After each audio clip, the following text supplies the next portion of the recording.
विधान पल्ले के इस पवित्र धरती पर शिव गुरु परिचर्चा का आयोजन रखा गया है। आपका हमारा जीवन धन्य है कि इस भारतवर्ष में इस कलिक काल में भगवान शिव को अपना गुरु बनाने का सौभाग्य प्राप्त है। देखिए, हमारे गुरु भाई बहन के द्वारा गुरु शिष्य के संबंध में बहुत सी बातें हुई है। शिव भगवान हैं, पूजा करते हैं हम आप, लेकिन उनको गुरु बनाने की बात कही जा रही है। उनको अपना गुरु बनाना है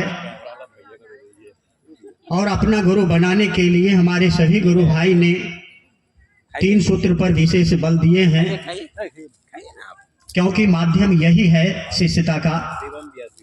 लेकिन इसके साथ साथ आज के परिवेश में जो साहब का संकल्प है, उस संकल्प में भी हम सभी गुरु भाई बहन को साथ देना है। संकल्प है कि एक एक व्यक्ति को महादेव गुरु से अवगत कराना है, उसके दिल में शिव को स्थापित करना है। एक एक व्यक्ति के गुरु शिव हो, ये चर्चा के माध्यम से सभी को सुनाने का प्रयास करना है। लेकिन आज तक हम सभी कुछ से कुछ जिज्ञासा पूजा पाठ की बात ही मंच पर लिख करके भेज रहे हैं। हम सुन रहे थे, हमारे भाई साहब के द्वारा बहुत सी जिज्ञासाएं आई हुई है और सभी गुरु भाई चर्चा कर चुके। और पूजा पाठ के प्रक्रिया, सिंदूर लगाना, अगरबत्ती जलाना, नौवेद आचमनियम करना, इस कॉन्सेप्ट को भी समझना चाहिए कि पूजा का मूल पक्ष क्या है। नहीं, इसको समझना चाहिए कि पूजा का मूल पक्ष क्या है। पूजा का मूल पक्ष भाव और ध्यान है। दूसरा पक्ष है घी का दिया, अगरबत्ती, नौवेद, आचमनियम, फूल, पान, कसेली इत्यादि इत्यादि वगैरह।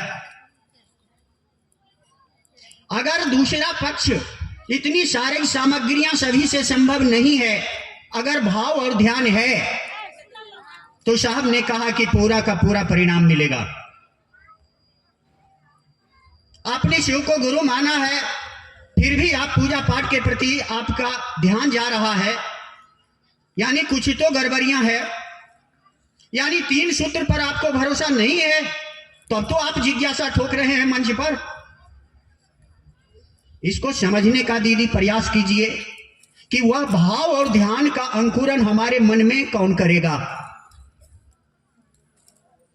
जिस भगवान से आप भक्ति चाहते हैं, पूजा कर करके रिजल्ट चाहते हैं, परिणाम चाहते हैं, अपने को स्वस्थ जीवन जीना चाहते हैं,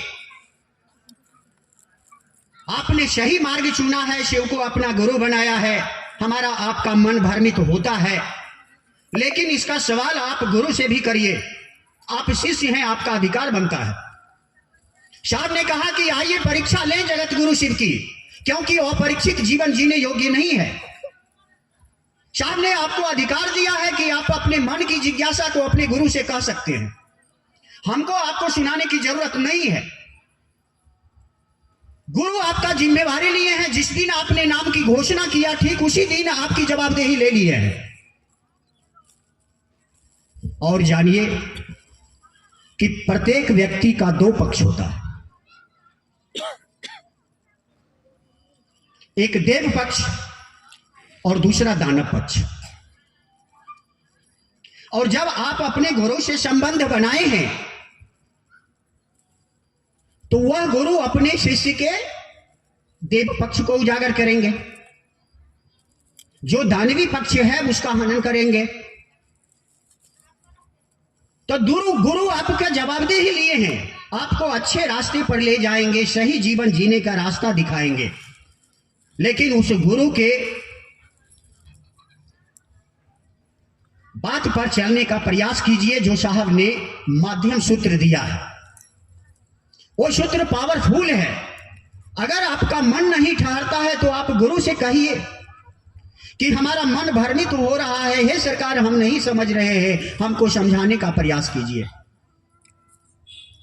बिल्कुल अंगूठा छाप आप हैं, कुछ पढ़ने की जरूरत नहीं है, कुछ उपनिषद किताब ग्रंथ उलटने की जरूरत नहीं है।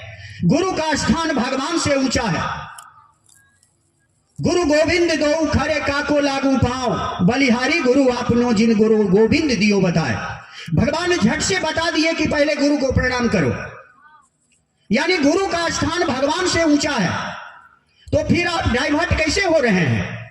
अगर किसी व्यक्ति ने आपको डाइवर्ट किया है तो उस पर आप संभलने का प्रयास कीजिए। अगर आपके मन में यह विचार जो आया है कि शिव मेरे गुरु हैं, हम उनके शिष्य हैं, यह विचार ठोस है, मजबूत है, तब तो आप सुबह से अभी तक ले बैठे हुए हैं। सिर्फ इस विचार पर खड़े रहने की जरूरत है। और इसके साथ हमारे आपके जीवन में लौकिक परलौकिक सुख सुविधा दुख दोनों देखने को मिलेंगे। इससे अधैर्य होने की बात नहीं है। शाह ने कहा कि शिव को गुरु मानने के बाद हो सकता है कि दुख बढ़े, और जो व्यक्ति के प्रारब्ध जनित कष्ट होते हैं उसको भोगना पड़ता है।